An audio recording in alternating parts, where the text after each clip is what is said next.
Well, to be honest, I like the 5-1 part. He is an absolute big game player. I think I know what Sam thinks about his beloved Blues. And he could slip out potentially that top five, which would be hilarious.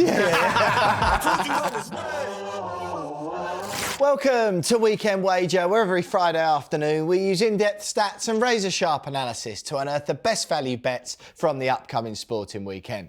I'm Will Pugh, and helping me this week is football journalist Kweku, Afari, and a man who knows more about odds than a weatherman knows about rain. It's Betfair's Sam Rosbottom. Sam, as always, will be judging which of our punts are most on the money and, of course, revealing some hidden value wagers of his own. So don't forget to like this video, subscribe to the channel, and let us know what you think of our bets in the comments. Told you I was right. Gentlemen, wonderful to have you back in the studio. Sam, your long-awaited return after 2 weeks of James Mackey, and those are big shoes to fill, my friend. They certainly are. I was on Mackey's stag do at Chester Races last week, and he had 5 out of 7 winners. Wow.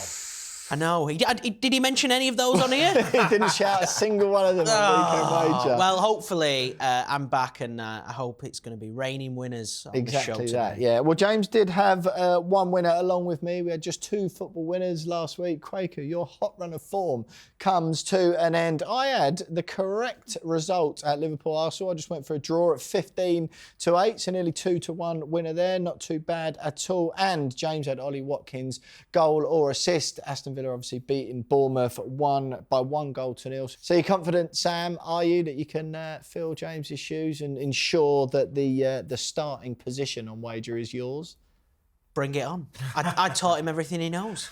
Told you I was right. Sam, your beloved Manchester City play in the FA Cup final against Crystal Palace Saturday afternoon, 4:30 kickoff. Crystal Palace go into this in a very good run of form. Won 2-0 at Spurs, even though Tottenham have given up on the Premier League. They won, that was last time out in the league. They beat Villa 3-0 in the semis, of course. Man City, Sam, drew 0-0 at Southampton, the Premier League's worst team in modern history since Derby County. Obviously, you beat Forest 2-0 in the semis. Kweku, we'll go to you first before we hear what Sam thinks about his beloved Blues. What you got for us? Well, I think I know what Sam thinks about his beloved Blues. So, yeah, start with me. I'm looking at these sides, and they're quite evenly matched, despite the fact that obviously City have got an incredible outlay when it comes to their squad. 2 of the most informed teams in the country. So my bet is either team to win in extra time, 5-1. I think that's quite good, right? If you look at these teams, like I said, they're evenly matched, and the stats back it up.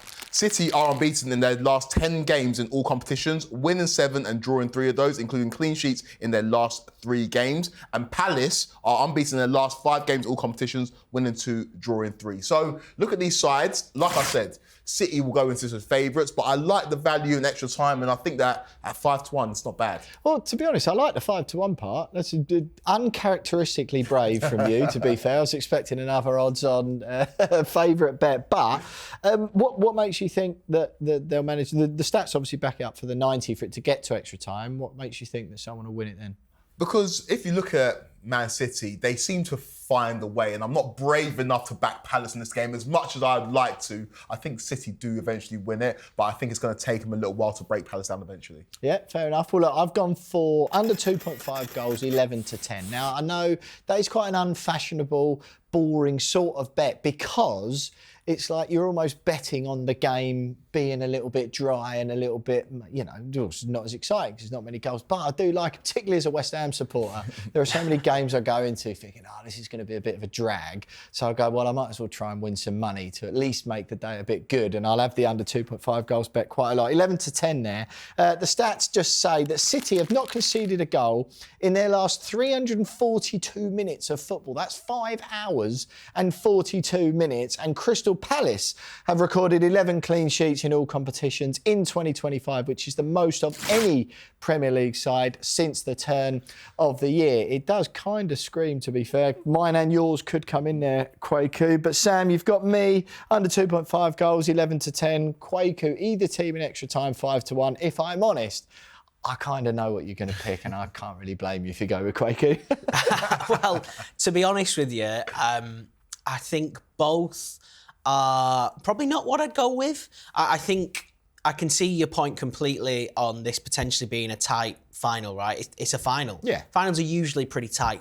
But Crazy, yeah. I'm going back to that game at the Etihad recently where Crystal Palace turned up and put City to the sword in the first 20 minutes. They were 2-0 up, could have been 3-0 up by, a toenail with that offside decision. Obviously, City got back into it and turned the game around. So 1-5-2 in the end? Yeah, I just think I can see goals in this one. I mean, Palace absolutely pumped Villa, didn't they, in the semi-final? They oozed confidence, and if they bring that into the game on Saturday, then I can see them scoring goals against Manchester City, despite that record that you mentioned there. Oliver Glasner did say after that game, he was he was quite bullish and confident. He's like, well, now I've seen, because I think Pep Guardiola is like quite a clever tactical switch up in the game. Dean Scoggins on Tactics Exposed talking about that, which we've also previewed. If you fancy, go and have a look at some football and socials. You'll hear from Dean and what he thinks, how the final's going to go. But Glasner was quite bullish and goes, well, yeah, I've seen the two ways and how they play against us now. Obviously, they were brilliant, disappointed we lost. But if we play them again, I'll have figured them out. I'll know what to do. Yeah, well, we'll have to wait and see, won't we? But what you got for us then? For the purpose of this, I'm going to side with Kweku. 5-1 either team in extra time. If it is a draw in 90 minutes, I think City have got the ammunition and firepower on the bench to change things up. We've seen that as well in a lot of games recently with City, where he's sort of saved the likes of Doku and Savinho on the bench to bring on later on in matches. And it wouldn't surprise me if that's the case again on Saturday. A bit more exciting, Kweku's in it too. I'll let him have that. Looking at what I fancy in this one, it's pretty obvious. It's pretty straight down the line. Kevin De Bruyne to score or assist at even money. This is likely going to be his last ever FA Cup final, certainly with Manchester City anyway. He's been involved in 4 goals in his previous 3 FA Cup finals as well. He's scored 1, he's assisted 3. He is an absolute big game player. And yes, while he is coming to the end of his peak, this could be a big swan song for him. And I just see him having such an impact still. Yeah, that's pretty nice at even money, to be fair, Sam. I quite like that one. Look, as always, if you're having a bet this weekend, please play responsibly and take time to think. Visit begambleaware.org. Told you I was right. Gentlemen, it feels odd to say this given the FA Cup final is, of course, this weekend, but arguably as big of a game. I don't want to say biggest because the FA Cup final is still a huge landmark occasion in the English football calendar, even if it should be the very last game of the season, which they don't do anymore. Cramming it in at the same time as a Premier League or on a Premier League weekend is a total disgrace, in my humble opinion. But Arsenal play Newcastle, second versus third in the battle for second, Sunday afternoon, 4:30 at the Emirates Stadium. If Newcastle again, who are on very, very good form, if they win their remaining 2 games, they could finish second ahead of Arsenal, very much coming third in a 2-horse race vibes, as Tottenham, I think it was, did in the season. Leicester won the league. Arsenal drew 2-2 at Liverpool last time out. Newcastle made light work of your Chelsea, Kweku, 2-0 at St James's Park last week. What you got for us? Yeah, don't get me started on Nicholas Jackson. I don't think there's a bleep button for this show. This is a very interesting matchup. Like you say, battle for second, and Newcastle could have an incredible season, arguably the greatest season ever. And I've gone for a Newcastle win in this one, pretty straightforward, 12-5. I love those odds for that, and the stats back up as well. Newcastle have already faced Arsenal 3 times this season and won all 3 of those games, beating them 1-0 in the Premier League and 2-0 in both legs of their League Cup semi-final. No team has ever beaten Arsenal 4 times this season. I think Newcastle got a great chance of doing it, and they've won 5 out of their last 8 games against Arsenal in all competitions. The other 3 of those games, they drew 1, lost 2, and that's as many wins they had in their previous 52 against Arsenal. Also, on the Arsenal side of things, I think the wheels have slightly fallen off. Yeah. The Emirates is not as much of a fortress as it used to be. They actually win this in the last 4 games at home in all competitions, drawing 2 and losing 2 of those. So I think Newcastle go into this game full of confidence. Like you mentioned, beat my Chelsea side, are in great form, arguably the most informed side in the country, and I think they'll go to the Emirates and get the job done. Yeah, getting more than 2-1. I really like I do like that bet a lot. I think, like you say, Arsenal, they've kind of just feel like the mental exertion of, I mean, they obviously handed the league to Liverpool a while ago, but the mental exertion of the Champions League, PSG. You know what, though? You look at both clubs. Newcastle won the League Cup. You could forgive them after that for being completely on the beach, partying every weekend, and they haven't. look at Arsenal. Obviously, they had that huge game in the Champions League. They haven't dusted themselves down well enough, have they, and picked it back up because, look, it's very unlikely. But there's still a big risk that it couldn't be the season that they want it to be, and they could slip out potentially of that top 5, which would be hilarious.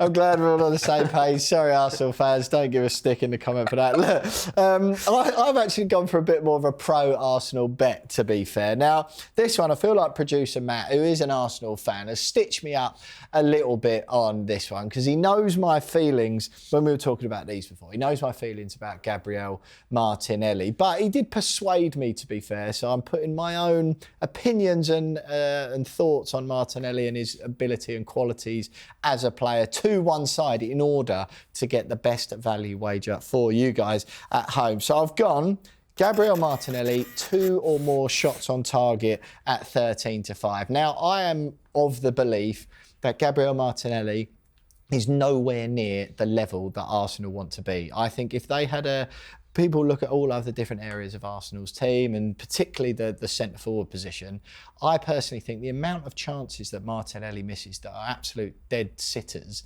is just too many. As long as he gets them on target, though. Well, exactly. Well, that is my point, and that's why Matt was able to convince me of this bet, right? Martinelli has scored 2 goals in his last 4 Premier League games. He's had 6 shots on target in his last 5 Premier League games. I did make the point to Matt that I don't mind this bet because he always gets in good positions and fires them straight at the goalkeeper, the sitters, and never seems to put the ball in. But obviously scored at Liverpool last weekend. Arsenal did a little bit of a switch up during the game, played him up front, and Matt has convinced me that he's likely to play as the central striker this weekend. Marino suspended. Yep. Trossard, I think 50-50 chance he comes back. That was the switch, wasn't it? Trossard for Martinelli, and I think Martinelli looked a lot more comfortable compared to Trossard in that sort of central role. So, I don't think that's bad. Well, listen, Sam, it's been a while since you picked anything other than 1 bet each. I can feel a 1-1 coming again. But I've gone Gabriel Martinelli, 2+ shots on target. 13-5. Newcastle gone for the... Kweku even has gone for the Newcastle win at 12-5. Talk to me. What do you like? What have you gone for? Breaking news. It's a clean sweep. Are you joking? Takes this. I think he's found a really great value bet here in backing Newcastle to win. To win at 12-5. Like Kweku said, it could be the 4th time this season that Newcastle would have beaten Arsenal. Yeah. They've got their number. They're going to be confident. Arsenal still licking their wounds after the Champions League. Yeah. I think it's great value at 12-5, but equally, I do like that shout on Martinelli, 2 or more shots on target. Could be a bet builder. Could be a bet builder, yeah. I wouldn't be opposed to putting both in a bet builder there, see what comes out. Go on then, Sam, what you got? Yeah, I'm looking at player fouls in this one. Yep. As you know, I absolutely love player fouls market. Yeah. Fabian Schär to commit 2 or more fouls, 7-4. He's committed 9 fouls in his last 6 matches. Looking at who he's likely to come up against, which is the big one for me, Miles Lewis-Skelly on that left-hand side likes to get forward. He's been one of the shining lights of Arsenal's season, hasn't he? Yeah. But he's been fouled at least 2 times in 7 of his last 9 league appearances. In fact, only James Maddison is averaging more fouls, 1 per 90, in the Premier League this season. So I can see him potentially causing Newcastle problems down that right-hand side. And if he gets up the field high enough, then I can see him running into Fabian Schär. yeah, fair enough, Sam. Look, as always, let us know what you think of our Premier League bets and if you're having any wagers of your own on the football this weekend. Told you I was Right, gentlemen, for those punters up and down the country, you fancy a flutter on something that is not the beautiful game? We come, as always, to the non-football section. We've got racing and we've got IPL cricket this week. Sam, what have you got for us? Yeah, absolutely. Huge huge race on Saturday at Newbury. It's the Group 1 lock-in stakes at 2.35. Looking at the market, Rosalion's the 6-4 favourite for trainer Richard Hannon, who's having a great start to the flat season so far. He had a double at York earlier this week. And to be honest with you, the top three in the market look pretty solid for this one. As I've mentioned, Rosalion, 6-4 favourite. Dancing Gemini is one that a lot of people like, including myself, at 11-4. Then you've got the likes of Notable Speech at 4-1, Tamfana 11-2, Fallen Angel 16-1. Bar that, you're looking 20-1 or bigger. Did any of these come from? I hope these came from James Mackey. 5 winners of 7 at Chester. Yeah, he does fancy Dancing Gemini as well. Yeah. So Right, there we go. Everyone's quite warm on that one. Well, listen, he also had a IPL winner, Virat Kohli, I think it was, to be top run scorer, was one of the winners that he backed on wager in your 2-week absence. So, what have you got for us on the cricket? Well, I'm going to have to continue that theme of Virat Kohli, because obviously it's been a big week for him. He's announced his retirement from Test cricket. Yep. He's still going to be playing T20, IPL, and obviously one day internationals as well. His team, Royal Challengers Bengaluru, play the Kolkata Knight Riders on Saturday. Challengers, the favourites at 8-11. They're absolutely having a storming season so far, this IPL, second in the table at the minute, and looking good, which is great because I've got them in our work sweepstake. Have you? The upset, Kolkata to win, currently 11-10. But looking at Kohli and sticking with the theme of backing him and hopefully getting some more winners on him, he's the 11-4 favourite to be the top batsman in this game. Yep. We've actually odds boosted him as well to have 2 plus sixes, should I say, 2 plus 4s, and to take a catch. That's 10-1. But that sounds nice. It would be so typical of him, wouldn't it, to absolutely dominate the game in that way after a big week for him. Yeah, absolutely. Yeah, I like that little package bet at the end there, Sam. Told you I was right. So that's it for this week's episode of Weekend Wager. Make sure you give this video a like. Let us know what you think of our bets in the comments. And of course, subscribe to Sunsport's YouTube channel to make sure you never miss an episode or any of the other fantastic football and sports shows that we have on offer. Follow Sunsport and Sun Football on socials for all your latest clips and news, and we'll see you back here next week. As always, if you're having a bet this weekend, please play responsibly and take time to think. Visit begambleaware.org.